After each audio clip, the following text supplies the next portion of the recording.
previos.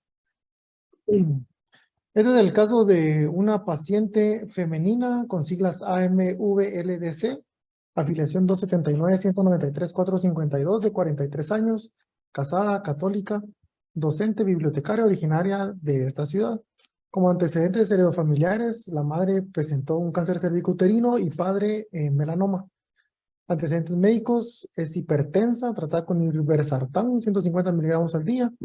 Quirúrgicos: tuvo una miomectomía en el 2020 fuera del instituto y una resección de un lipoma en la mama izquierda en el 2018, igual fuera del instituto. La evolución intrahospitalaria: el 30 de enero la paciente pues inicia tiene historia de 3 meses de tos, con episodios de fiebre no cuantificada, sudoraciones nocturnas, disnea, pequeños esfuerzos, con una pérdida discreta de peso y tuvo un episodio de hemoptisis. Al examen físico, pues la paciente se encontraba, cuando consultó, la paciente se encontraba desaturada con 89% de saturación. El FIO2 al 21%, con adenopatías en cuadrante inferior interno de mama izquierda. Pulmones, pues buena. Se ve mal a mi pantalla, me están comunicando. Vamos a probar de nuevo. Perdón. Deja de compartir y volver a poner, profe. ¿Ahora? Hoy sí. Ok, disculpen.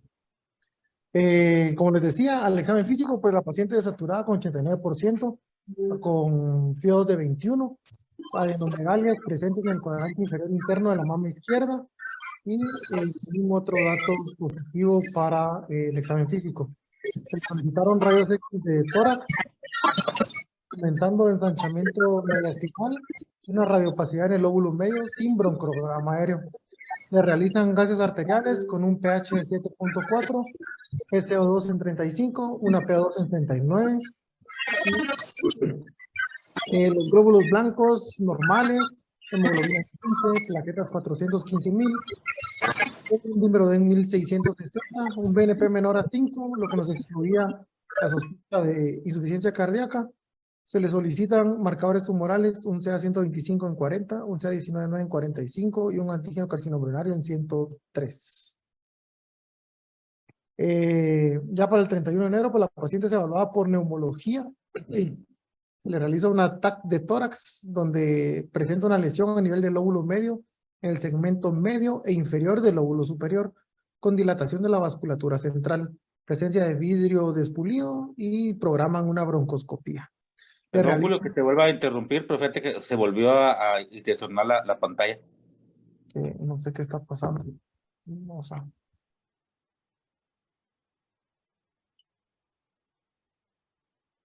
Ahora sí. Sí. Okay. Entonces, ya luego para los primeros días de febrero, pues le realizan la broncoscopía y la patología nos reporta un adenocarcinoma poco diferenciado con inmunohistoquímica que sugiere primario de mama metastásico a pulmón, TTF1, napsina A, ALK1, PDL1 negativos, ecaderina y EGFR positivo, receptores de estrógenos y progesterona y HER2 negativo. Se obtiene un cultivo de al aspirado orotraqueal que nos reporta Streptococcus mitis oralis, la tinción de KOH y Sil-Nielsen negativo y el panel para neumonía igual negativo. Las tomografías de cuello sin evidencia de actividad tumoral, la tomografía de tórax, pues la que ya habíamos descrito, y la tomografía abdominal igual sin evidencia de actividad tumoral. La paciente se evaluaba por cirugía de tórax, quienes indican que está fuera de tratamiento quirúrgico. Ya con el resultado de inmunohistoquímica que nos sugiere un primario de mama, se solicita un ultrasonido de mama bilateral, pues es reportado como un BIRAX 1 y la TAC cerebral libre de enfermedad a distancia. Estas son las imágenes. ¿Sí se ve bien?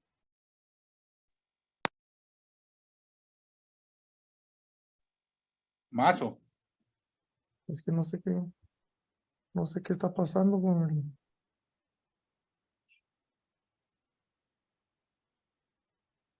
Ahora sí. Y ese es el reporte de la tomografía que ya abdominal, que no hay evidencia de actividad tumoral. la lesión, que es la que ya habíamos descrito anteriormente,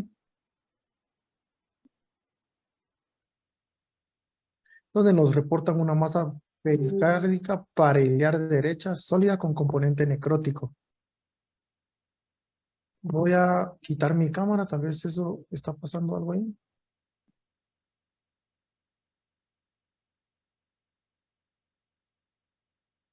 La tomografía de cuello igual, sin evidencia de actividad tumoral. Y entonces le doy la oportunidad a los doctores de patología para que nos apoyen con el resultado histopatológico. Creo que aquí hay el mediastino, que es el que va a presentar la doctora ahorita.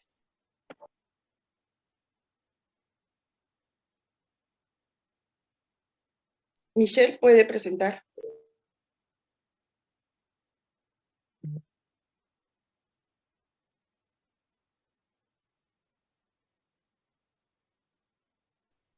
Muy bien. Buenas tardes. No sé si se logra ver la presentación. Sí, doctora. Muy bien. Lo voy a colocar el puntero. Buenas tardes. Soy la doctora Kimberly Morales, residente 4 del Departamento de Patología del Hospital General de Enfermedades. En esta ocasión voy a dar la parte que le corresponde a patología del caso que nos comentaron, de la correlación que se está presentando. La patología que nos informaron fue la 2023-2975. Nosotros recibimos 4 fragmentos de tejidos gris, blandos e irregulares, que medían 1.1 por 0.7 por 0.6 centímetros a 0.9 por 0.5 por 0.4 centímetros. Esta venía referida como una masa en mediastino y se envió la totalidad del tejido de estudio.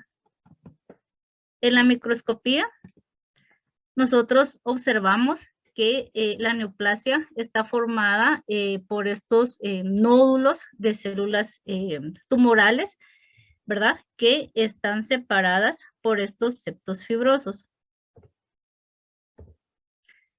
A un mayor aumento, nosotros podemos observar que las células neoplásicas están dispuestas en manto, que cada una pues tiene su espacio respetado, digámoslo así, que siempre seguimos viendo estos septos fibrosos y que en algunas áreas son como nódulos y en algunas otras son como cordones de células tumorales. A un mayor aumento, nosotros podemos observar mejor las características de las células tumorales. Vemos que son células que van de una forma redonda a una forma ovalada, tienen escaso citoplasma. El núcleo es redondo, tiene una cromatina abierta que va a estar echada hacia la periferia y en algunos casos podemos observar que tienen un nucleolo prominente. En otras áreas del tumor, nosotros observamos que tienen áreas de necrosis, ¿verdad? Que es esto de acá, y que tiene unas formaciones laminares concéntricas eosinofílicas, que son estas de acá, que estas nos van a recordar a los corpúsculos de Hassall. Se le realizó estudio de inmunohistoquímica a la pieza, donde observamos que el P63 es positivo con una tinción nuclear en células tumorales. EMA es positivo con una tinción en la membrana epitelial. CD5 y CD17 fueron negativos. El diagnóstico, tumor de mediastino anterior en un estudio de biopsia consistente con carcinoma tímico. Los estudios de inmunohistoquímica, como les había comentado, P63 y EMA fueron positivos. En este caso se había solicitado de igual forma CK19 y PAX8 que no habían en existencia. CD117 y CD5 fueron negativos. El comentario, el estudio de inmunohistoquímica apoya el diagnóstico de carcinoma tímico con un carcinoma de células escamosas. Únicamente. Yo aquí tengo una duda, doctora. ¿Cómo fue que se dieron entonces que fuera un carcinoma tímico? O sea, ¿cuál fue la característica o qué fue lo que les hizo decir que es un diagnóstico de un carcinoma tímico? Sí, básicamente el EMA es un anticuerpo que va a tener las proteínas de transmembrana, ¿verdad? Eso nos apoya que sea un carcinoma. Y en este caso, el P16 positivo confirma que es un carcinoma primario de timo, que principalmente hacia células escamosas. En este caso se había solicitado el PAX8, que el PAX8 ayuda a confirmar que es un tumor primario, pero en este caso pues no había en existencia, ¿verdad? Y aparte los hallazgos histológicos, ¿verdad? Principalmente esas formaciones concéntricas que les había mencionado que recuerdan a los corpúsculos de Hassall. Ok, gracias. Muy bien. Cuando ya contaron la historia, ya tenía el diagnóstico en la otra patología de que podía ser mamario, que una metástasis mamaria, cuando ya vimos la tomografía con el doctor Ramírez, recapitulamos en la historia, pues, y vimos esta biopsia desde el 4 por, tenía septos fibrosos, tenía células epiteliales, era un carcinoma tímico histológicamente desde el 4 por.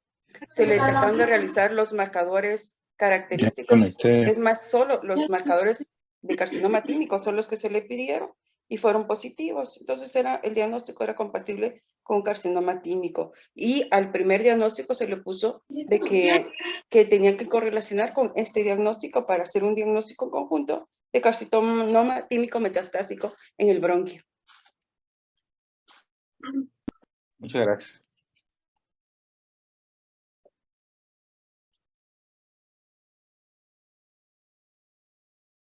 Continúe, profesor Minera.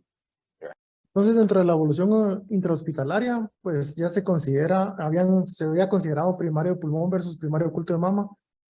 Y ya con la explicación que nos dieron las doctoras de patología, y ya con la revisión, pues se dio el diagnóstico de un carcinoma tímico.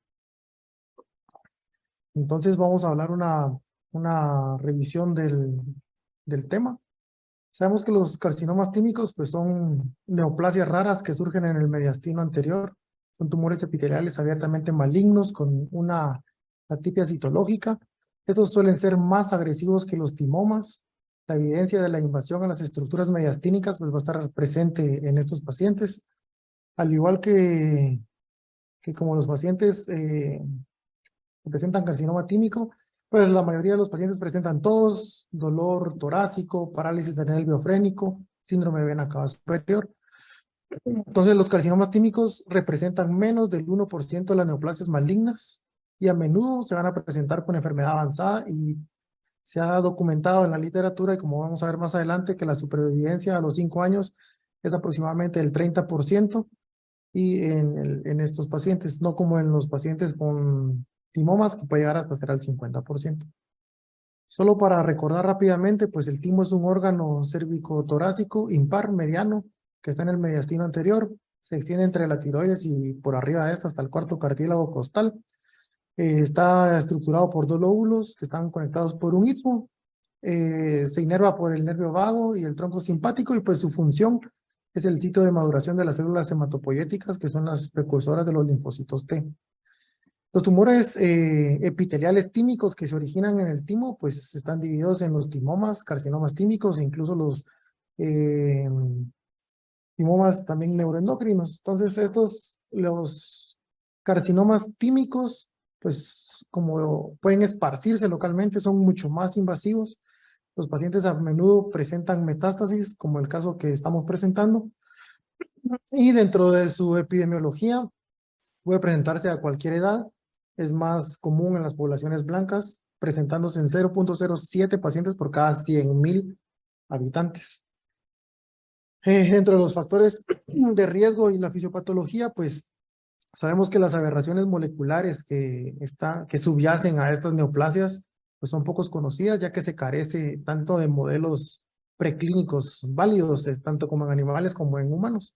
Entonces los conocimientos sobre la biología de los tumores tímicos pues se ha ido obteniendo a raíz de respuestas clínicas anecdóticas y algunas terapias dirigidas. Sabemos que la sobreexpresión del EGFR, que es uno de los biomarcadores más estudiados en los cánceres epiteliales, pues se ha documentado su sobreexpresión hasta en un 53% en los carcinomas tímicos. También se ha documentado que el receptor del factor de crecimiento similar a la insulina, que es un receptor transmembrana y que estaba también sobreexpresado en los carcinomas de células escamosas, pues también muestra un papel en los múltiples procesos implicados de la oncogénesis de este tipo de tumores y se ve expresado hasta en un 86% en los carcinomas tímicos. Perdón. Conocemos también mutaciones de KRAS, HRAS y de c-KIT, como vamos a ver más adelante. Rápidamente, pues el paciente puede presentar tos, disnea, ronquera, pérdida de peso. Asimismo, la mayoría asintomáticos, el diagnóstico es 50% incidental. También pueden presentar síndromes paraneoplásicos, o miastenia gravis. Vemos que pueden presentar aplasia y un lupus-like, ¿verdad? Se presentan con adenopatías, edema facial, plétora, derrame pleural, entre otros signos bastante importantes. La clasificación, pues a lo largo de la historia ha tenido múltiples clasificaciones, pero la más usada el día de hoy es la de Masaoka-Koga, ya que está demostrado que se correlaciona mejor con la supervivencia y con la implicancia preoperatoria. Entonces, esta estratificación se basa en las propiedades macroscópicas y en las microscópicas del tumor. Como vemos acá, los tumores en estadio 1 pues se caracterizan por una encapsulación completa. El estadio 2 se divide en 2A y 2B. El 2A por invasión microscópica a través de la cápsula y el 2B por invasión macroscópica a la grasa circundante. En el estadio 3 pues hay invasión a un órgano vecino, como podría ser el pericardio, los grandes vasos o el pulmón. Y el estadio 4 se divide en 4A, 4B. El 4A, pues por diseminación pleural o pericárdica, y el 4B por metástasis linfahematógena. La Organización Mundial de la Salud, pues también clasificó los timomas y los carcinomas tímicos en función de su morfología y en la proporción de los linfocitos a células epiteliales en 6 categorías.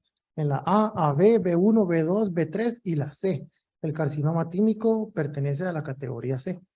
Y luego, pues, la NCCN, pues, también nos clasifica los timomas y los carcinomas tímicos según su tamaño, los nódulos y las metástasis que presenta.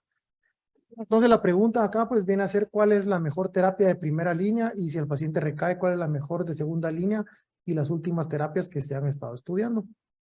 Entonces, para primera línea, pues, tenemos este estudio fase 2 que se estudió con carboplatino y paclitaxel.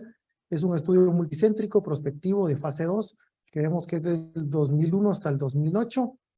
Los criterios de inclusión, pues obviamente que tuvieran un carcinoma tímico, pero también incluían timomas, que fuese invasivo, recurrente, que no fuera ese candidato quirúrgico, que la enfermedad fuera medible, un ECOG pues bastante estable, de menor a 2, y que la función orgánica se encontrara adecuada. Entonces tenemos aquí que se utilizó paclitaxel a 225 miligramos metro cuadrado y el carboplatino con un área bajo la curva de 6. Esto se daba un ciclo cada 21 días y lo máximo que se iba a dar en este estudio eran 6 ciclos. Se iba a tener un seguimiento de tomografías en los primeros 2 años durante cada 3 meses y a partir del tercer año iba a ser cada 6 meses y posterior al tercer año ya iba a ser tomografías anuales.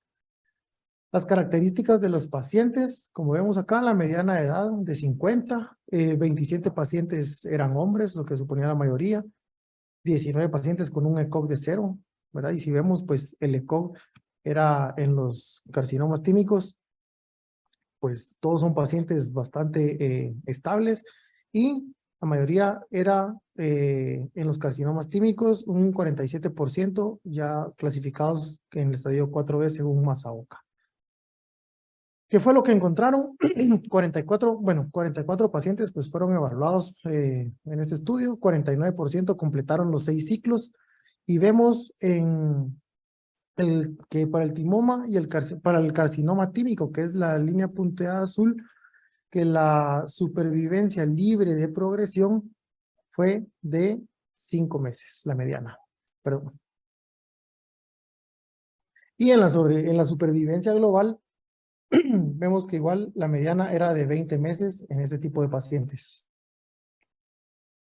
Entonces concluyeron en este estudio que el carboplatino y el paclitaxel dieron una tasa de respuesta de un 21% para pacientes con Profesor, ¿podés regresar la diapositiva anterior? claro. Mira por qué dice ahí SLP 16.7 meses y supervivencia global no va a alcanzar. Porque es que estos es en timomas. 16 meses es en timomas y 5 meses es en carcinoma tímico. Porque en este Ok. estudio incluían a los dos grupos de pacientes. Y en el último cuadro donde dice CT, ¿qué significa CT? Es la tasa de... Es que me faltó porque es la tasa de respuesta que tienen los pacientes, que fueron 0 respuestas completas y 5 respuestas parciales. Ok. Y tasa de respuesta global, 21%. 1%, sí. Ok. Va. Continúe, bro. Ok.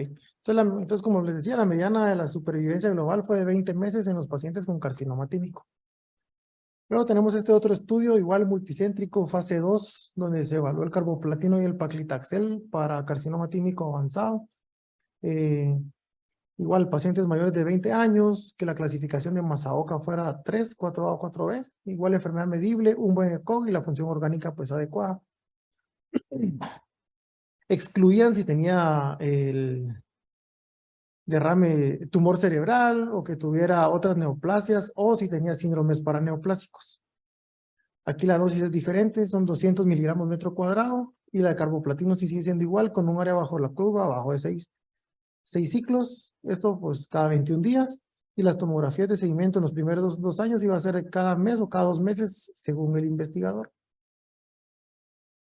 Las características de los pacientes vemos igual que la mayoría es hombres, 62 años, en el previo era 50, con un buen ECOG. La mayoría, pues, vemos que podía ser pobremente diferenciados. Aquí incluyeron neuroendocrinos, pero también la segunda cantidad de pacientes, pues, eran carcinomas de células escamosas. La mayoría, pues, ya 4B según la clasificación de Masaoka. Se ingresaron 49 pacientes, pero pues un paciente no entró al estudio y al final fueron 39 pacientes los que ingresaron para poder ser evaluados. ¿Qué fue lo que se encontró acá? De los 39 pacientes evaluables, un paciente tuvo respuesta completa, 13 pacientes tuvieron respuesta parcial, entonces eso nos da una tasa de respuesta del 36%. Entonces aquí sí, la mediana de la supervivencia libre de progresión en los carcinomas tímicos fue de 7.5 meses, mientras que la supervivencia global pues no se había alcanzado hasta el momento del finalizar el análisis. Al año y a los 2 años la tasa de supervivencia global es de 85 y de 71 años respectivamente. Aquí la toxicidad principal pues en estos esquemas de quimioterapia hematológicos, principalmente con neutropenia, y grado 3 y grado 4, como vemos acá, pues hasta un 51%, que es pues, bastante, ¿verdad? Y anemia de grado 3 y 4 se observó en el 15% de los pacientes. Concluyen acá, este es el estudio multicéntrico fase 2 más grande que se limita únicamente a los carcinomas tímicos, con una tasa de respuesta del 36% y una supervivencia de un año del 85%. Y entonces este tratamiento de carboplatino y paclitaxel tiene una categoría 2A según la NCCN y es lo que hace que sean los tratamientos de primera línea.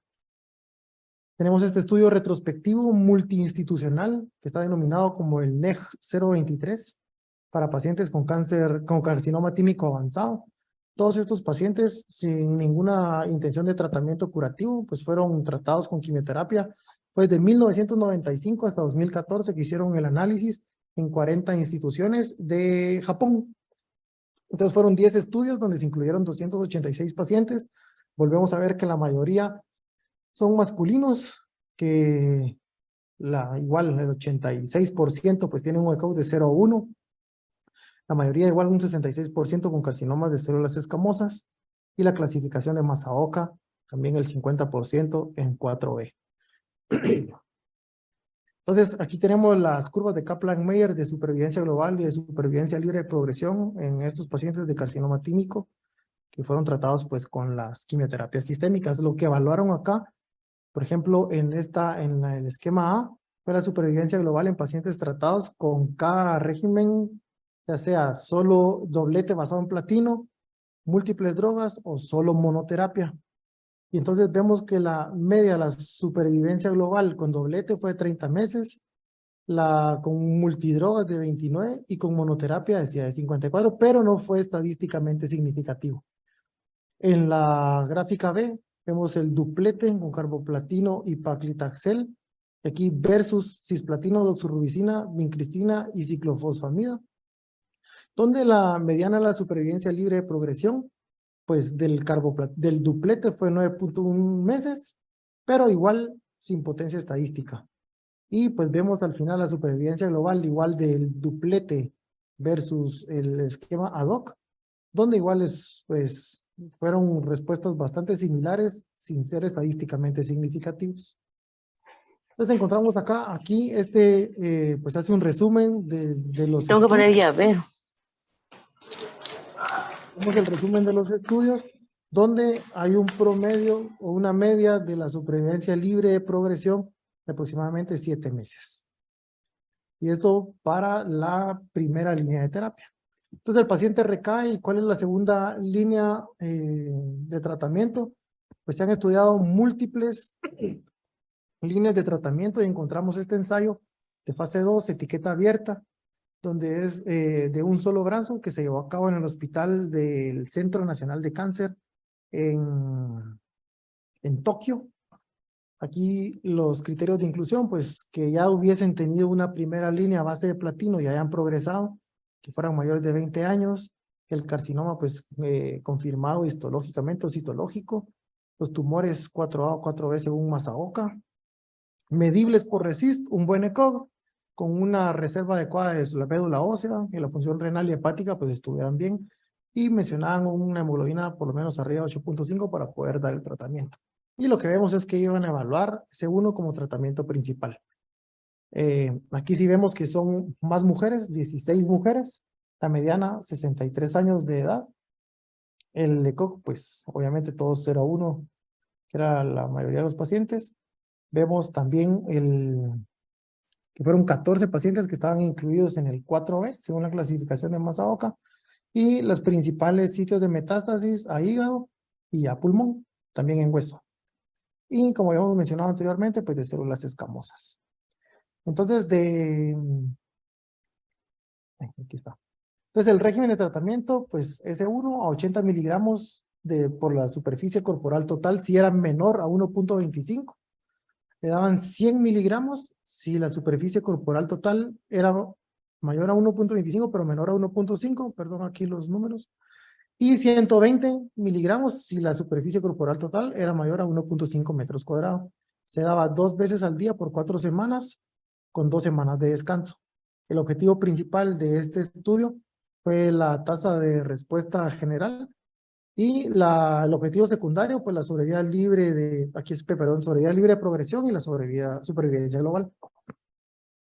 De los 26 pacientes que se evaluaron, pues se mostró que un paciente había logrado una respuesta completa, 7 pacientes habían logrado respuestas parciales, y lo que resultó en la sumatoria, pues que es una tasa de respuesta del 30.8%, y una tasa de control, como podemos ver acá, del 80% de pacientes. Entonces, en esta gráfica de RECIST vemos que es el paciente que tuvo la respuesta completa, y los en amarillo la respuesta parcial, mientras que los de celeste fue una enfermedad estable durante el tratamiento. Aquí vemos las gráficas de Kaplan-Meier, donde vemos en el A es de la supervivencia libre de progresión y la B va a ser de supervivencia global. La supervivencia libre de progresión, la mediana fue de 4.3 meses y la mediana de la supervivencia global fue 27.4 meses. Las tasas de supervivencia global al año y a los 2 años vemos que es de 76 y de 52% respectivamente. Entonces, que concluían acá que la actividad clínica del S1 pues demostró que sí tiene, valga la redundancia, la actividad en un pequeño número de pacientes. Lastimosamente, pues no hay un biomarcador adecuado para ir evaluando la respuesta. El beneficio clínico pues va a seguir siendo incierto en comparación con las mejores medidas de soporte, ya que pues no hay otros estudios que lo comparen. Y el costo-beneficio pues varía según otras terapias porque versus los medicamentos que vamos a ver más adelante. El S1, pues más o menos, según la fuente bibliográfica, cuesta alrededor de 700 euros por cada ciclo, mientras que los demás pues son mucho más caros. Entonces podría ser una consideración para poder utilizarlo. Luego pues tenemos los inhibidores multiquinasa, entonces donde sabemos que KIT, como ya lo mencionamos antes, que está expresado en este tipo de tumores, pues es un receptor transmembrana de tirosina quinasa que pues se va a expresar en las células progenitoras hematopoyéticas, en los mastocitos, en los melanocitos y también en las células intersticiales de Cajal. Entonces, el ligando del KIT, pues es el factor de las células madre y la activación va a contribuir a la supervivencia, a la migración, a la proliferación celular, dependiendo pues cada tipo de célula.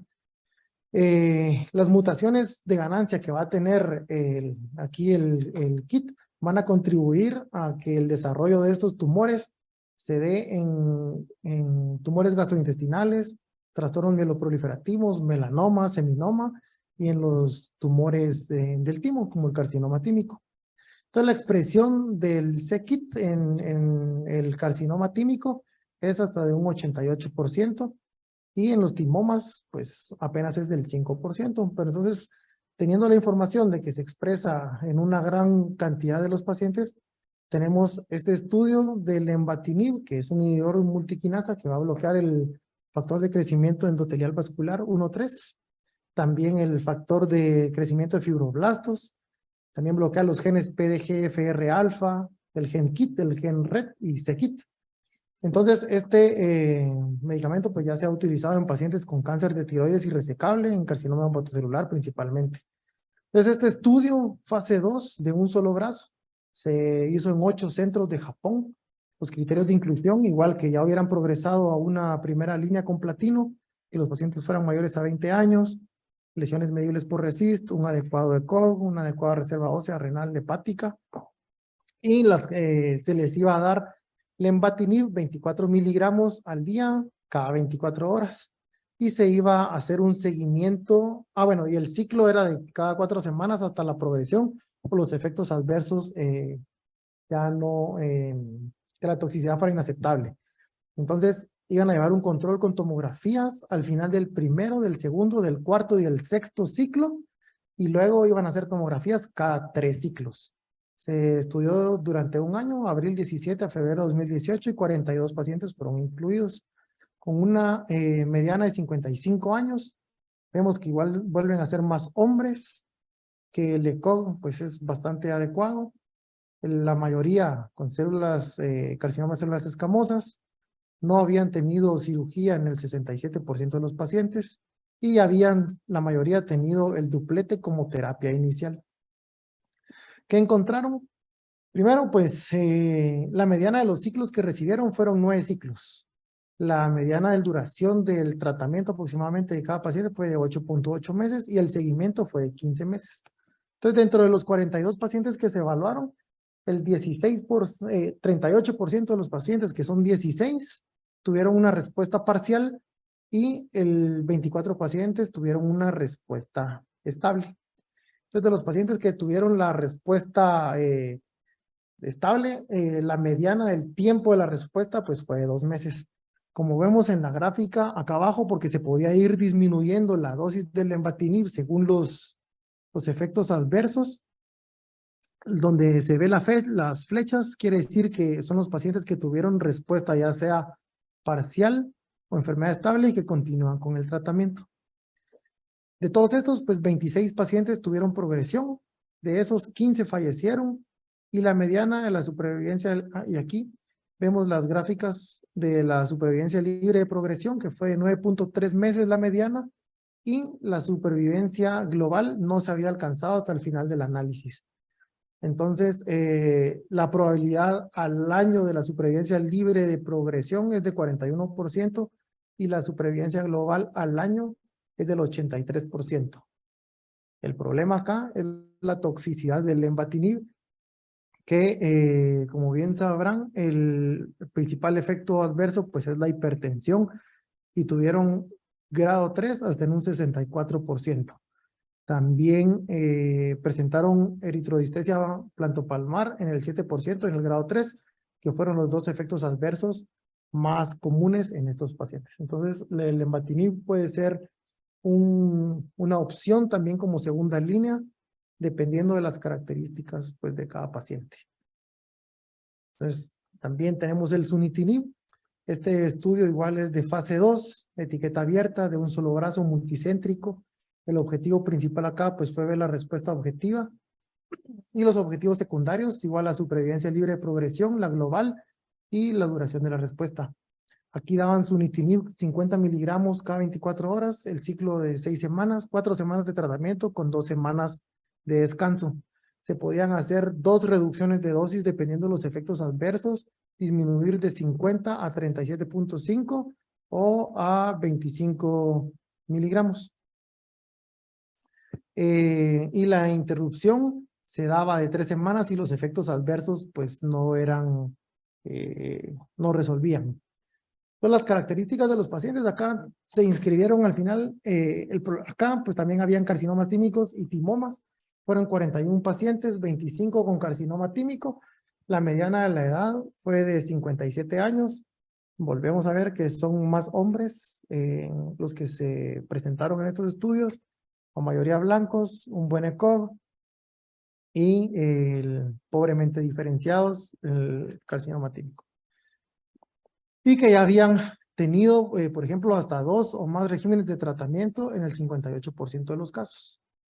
¿Qué fue lo que se encontró? De los 24 pacientes con carcinoma tímico, 23 fueron evaluables para la respuesta tumoral porque un paciente falleció a los 11 días después de haber iniciado el tratamiento y pues no se pudo evaluar su respuesta.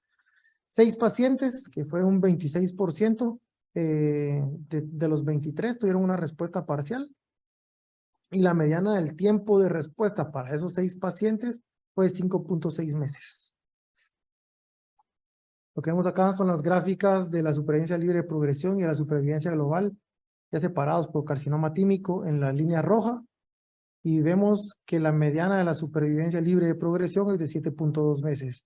Y la supervivencia global pues no se había alcanzado al final del análisis. Y la supervivencia global al año en el carcinoma tímico es del 78%. Que si bien vemos, pues se relaciona bastante con los estudios previamente presentados. Igual la toxicidad acá, pues se registraron efectos adversos grado 3 y grado 4 hasta en un 70% de los pacientes. Y lo más común en el grado 3 o grado 4, pues linfopenia, que fueron 8 pacientes, fatiga, igual 8 pacientes, y mucositis oral, 8 pacientes. Que todos representaban pues el 20% de los casos. Entonces tenemos un resumen acá de los pacientes, de los medicamentos de tirosina quinasa y de los estudios que por horas del tiempo pues no presento todos, pero vemos que la mediana de la supervivencia libre de progresión ronda por los 7 meses. Y pues como ya habíamos mencionado, habría que evaluar dependiendo el paciente por los efectos adversos que nos pueden presentar. Otro grupo de medicamentos que se ha estudiado pues son los inhibidores del punto de control, como es el pembrolizumab en este estudio de un solo brazo, fase 2, que se hizo en el Centro de Cáncer Lombardi en Washington. Fueron pacientes con carcinoma tímico que progresaron al menos a una línea de quimioterapia. Aquí vemos los criterios de inclusión que ya habían progresado, mayores a 18 años, avanzado y resecable, lesiones medidas por RECIST, un buen ECOG, y les dan 200 miligramos de pembrolizumab intravenoso cada 3 semanas por 2 años. La mediana, igual, como vemos, 57, 70% de hombres, un adecuado ECOG, la mayoría de pacientes blancos, el 48% de células escamosas y el 82% con un Masaoka en 4B. Las metástasis vemos que eran más allá en un 38%. Acá importante porque la expresión de PDL1 la clasificaron como altas y al menos el 50% de las células tumorales pues presentaban la tinción positiva en inmunistoquímica. Si la expresión estaba entre el 1 y el 49% de las células, se clasificó como una expresión baja y se clasificó como nula si ninguna de las células había mostrado el PDL1. El objetivo principal acá fue ver la respuesta global y como objetivos secundarios la supervivencia libre de progresión, la supervivencia global y el medicamento. Como podemos ver acá, en esta gráfica de RECIST, vemos que un paciente tuvo una respuesta completa de los 40 pacientes que fueron elegibles para el estudio y 8 pacientes tuvieron respuestas parciales. Eso es lo que supone una respuesta global del 22%. Pues acá en la gráfica B, lo que vemos son mediciones de las lesiones, Diana, que presentaban los pacientes en cada momento de las tomografías, y como ven, era dependiendo en cada tomografía que le fueron realizando a través del tiempo. Como vemos en la línea verde, hasta la tomografía número 15, pues el paciente se presentaba con una respuesta completa. Y acá vemos la duración del tratamiento, donde igual las flechas negras que representan acá en estos pacientes, quiere decir que tras completar los 2 años de tratamiento, o de la terapia que les habían dado, seguían respondiendo. Entonces vemos pues que es una cantidad bastante considerable. Luego, las gráficas de Kaplan-Meier que vemos acá, de supervivencia libre de progresión y de supervivencia global. Al corte, 31 pacientes pues habían tenido progresión de la enfermedad, 17 de ellos habían fallecido. El 35% de los pacientes habían tenido progresión de la enfermedad. Uno había tenido insuficiencia cardíaca, había otro paciente que había presentado leucemia mieloide aguda como efectos adversos del medicamento. Entonces, como vemos acá, la mediana de la supervivencia libre de progresión fue de 4.2 meses y al año de un 29%. Mientras que la supervivencia global de 24.9 meses y la supervivencia global al año de 71%. Pues aquí en esta gráfica vemos que un análisis que se hizo al final, según la expresión de PDL1, pues se asociaba que tenía a mayor expresión, iba a tener una supervivencia libre de progresión y una supervivencia global mayor. Le dieron un seguimiento de 5 años y la tasa de supervivencia a los 5 años fue del 18%. En los pacientes que presentaban una respuesta alta del PDL1. Y entonces acá vemos también que se han estudiado nivolumab y avelumab también en pacientes con carcinoma tímico, donde las supervivencias libres de progresión aquí sí rondan aproximadamente en una media de 5 meses, con los efectos adversos que ya conocemos de la inmunoterapia.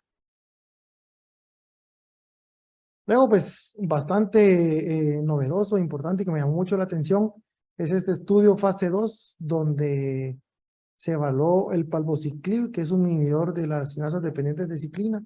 Como sabemos, pues las cinasas dependientes de ciclina pues, son drivers esenciales en el ciclo celular, y la disregulación de estas se ve con frecuencia en diferentes tipos de cáncer y va a tener una proliferación celular anormal. Entonces, pues se ven bastante expresados también en los carcinomas tímicos. Por lo tanto, pues los inhibidores de CDK4/6 también pueden ser candidatos para tratamiento en este tipo de enfermedades. Entonces, este ensayo fase 2 de etiqueta abierta, multicéntrico, de un solo brazo, que estudió la monoterapia con palbociclib. Aquí les daban palbociclib 125 miligramos cada 24 horas por 3 semanas, con el descanso de los 7 días cada 28 días. El objetivo primario, la supervivencia libre de progresión, y como objetivo secundario, pues la tasa de respuesta global, supervivencia global y la seguridad. En este estudio pues incluyeron timomas y carcinomas. Vemos que la mayoría de los pacientes, acá en el 56%, pues sí eran menores a 60 años. Otra vez vuelven a ser predominantes el sexo masculino, con un buen ECOG. La mayoría de pacientes o nunca habían fumado o eran exfumadores, y la clasificación según Masaoka, como la mayoría de los estudios que hemos visto, en un estadio 4B. Entonces, ¿qué es lo que vemos aquí en estas gráficas de RECIST? Pues la respuesta parcial fue del 8.7%, la tasa de control de la enfermedad fue en un 78.3%. Vemos acá la respuesta parcial, pues hubo 2 pacientes, respuesta estable 16 pacientes, y progresaron 2 pacientes ante la terapia, lo que nos da una tasa de control del 78%, como ya lo habíamos mencionado. Y acá igual vemos en todas las gráficas las líneas amarillas, columnas amarillas, perdón, donde es una enfermedad estable, y que seguían con el tratamiento todavía al finalizar el estudio, continuaron porque tenían pues la enfermedad estable. Y al sí mismo los pacientes que habían tenido la respuesta parcial, como vemos en las columnas azules. Y acá las gráficas de Kaplan-Meier vemos en la línea roja, pues son los de carcinoma tímico. La mediana de la supervivencia libre de progresión fue de 9.2 meses para el carcinoma tímico y en la supervivencia global de 25.6 meses. Que si bien vemos, pues la mayoría de supervivencias globales rondan los 25 meses en todos los medicamentos de segunda línea. Y la toxicidad, pues la toxicidad es la que ya conocemos de este tipo de medicamentos, donde vamos a ver neutropenia en la mayoría de los grados y teniendo grados 3 o mayores, un 41%, pues esto pues por el mecanismo de acción de estos medicamentos. ¿Qué podemos concluir? Pues que en los estadios avanzados y resecables, la quimioterapia es el tratamiento de elección tanto en primera como para segunda línea posteriormente. Vemos que en la primera línea, pues como vimos en los primeros 3 estudios, carboplatino, paclitaxel es de elección, mientras que a la progresión ya como segunda línea, vamos a tener S1, inhibidores de multiquinasa, sunitinib o lenvatinib, dependiendo pues nuestro paciente, pembro, nivolumab que se ha utilizado, o este último estudio con palbociclib, y que también hay inhibidores del mTOR como el everolimus, que nos dan 5.6 meses de supervivencia libre de progresión, que son los meses que les pongo yo acá. Y pues todas las terapias son categoría 2A según la NCCN, y lo que debemos evaluar pues es las características de nuestros pacientes para poder determinar qué terapia vamos a poder ofrecerles. Y esa es la presentación que les traíamos el día de hoy. Está bien, gracias Julio.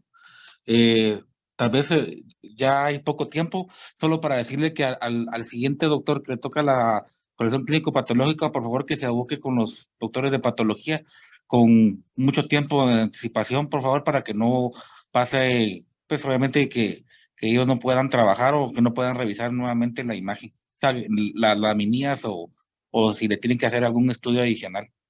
Entonces, muchas gracias, Julio. Gracias a los doctores de patología por acompañarnos. Y entonces, feliz noche. Muchas gracias. Feliz noche.